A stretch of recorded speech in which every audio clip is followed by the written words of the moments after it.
రక్తనాళాల్లో కొవ్వు పేరుకుపోయింది. రక్త ప్రసరణలో అడ్డంకులు ఏర్పడ్డాయని చెబుతూ ఉంటారు డాక్టర్లు. వీటితో పాటు పొట్ట ఉబ్బరం, ఇండైజెషన్, కడుపులో మంట, ఇన్ని రకాల జబ్బులు వస్తున్నాయి. అలాంటిది జంతువుల కొవ్వుతో తయారు చేసిన ఆయిల్ ఒక్కసారి తిన్నా సరే ఎన్నెన్ని రోగాలు వస్తాయో మరి.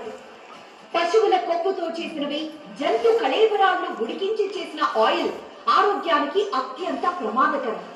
ఒక్కసారి కదా అని తిన్నా సరే శరీరంలో కొవ్వు పెరిగిపోతుంది, గుండె జబ్బులకు కారణమవుతుంది, మెదడుకు రక్త ప్రసరణ కాకుండా అడ్డుపడుతుంది.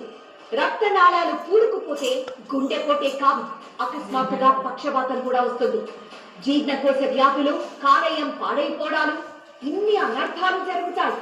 పోనీ వాటిని తింటే అరుగుతుందా అంటే అలా కూడా ఉండదు. ఒక పట్టాన అరగవు కూడా. వెంటనే వాంతులు, విరేచనాలు అవుతాయి. ఉల్లి ద్వారా తీసే నూనెలో ఎక్కువ సాచురేటెడ్ ఫ్యాట్స్ అధికంగా ఉంటాయి. దాంతోపాటుగా అది నిలువ కోసం, దాంట్లో ఉండే వాసన అది తీయడం కోసం ఎక్స్ట్రా కెమికల్స్ అవి యాడ్ చేస్తూ ఉంటారు. ఇది అధికంగా తీసుకోవడం వల్ల చెడు కొలెస్ట్రాల్ పెరగడం, దానివల్ల గుండె జబ్బులు, స్ట్రోక్ రిస్క్ పెరగడం, ఈ ఇబ్బందులు ఉంటాయి. దాంతోపాటు క్యాన్సర్ రిస్క్ పెరుగుతుంది. లివర్లో ఫ్యాట్ చేరడం, లివర్ సిరోసిస్ లాంటి సమస్యలు రావచ్చు. దాంతోపాటు జీర్ణాశయంలో ఉండే ఆరోగ్యకరమైన బ్యాక్టీరియా సప్రెస్ అయ్యి చెడు బ్యాక్టీరియా పెరగడం, శరీరం ఇన్ఫ్లమేషన్ అంటే వాపుకు గురవడం, క్రోనిక్ స్ట్రెస్ రిలేటెడ్ డిజార్డర్స్ రావడం, కొంతమందికి న్యూరలాజికల్ సమస్యలు అంటే డెమెన్షియా లాంటి ఇష్యూస్ కూడా రావచ్చు వయసు పెరిగే కొద్దీ.